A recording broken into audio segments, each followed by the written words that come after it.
Assalomu alaykum kitobsevar kitobxonlar.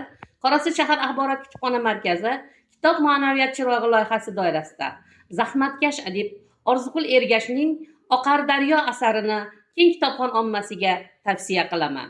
Ushbu kitob yarim asrdan buyon adabiyotning turli janrlarida ijod qilib kelayotgan yozuvchi Orziqul Ergashning ijod namunalaridan iborat. Bir roman, 3 qissa va 14 hikoyani o'z ichiga olgan kitob shavq bilan o'qiladi. Ayonki, shavq bilan o'qilishi uchun asar zavq bilan yozilgan bo'lishi kerak. Oqar daryo kitobidan joy olgan Shohsanam romani visolsiz muhabbat haqida yozilgan.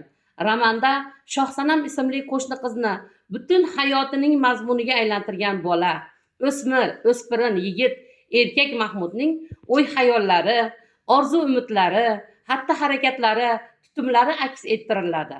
Asar voqealari bosh qahramoni Mahmud tilidan visoliga erisha olmagan sevgilisi Shohsanamga hayoliy murojaat shaklida hikoya qilinadi. Bu usul bosh obraz ruhiyati va tuyg'ularining barcha qirralariga ochilishiga imkon beradi. Ushbu kitobni keng kitobxon ommasiga tavsiya qilaman.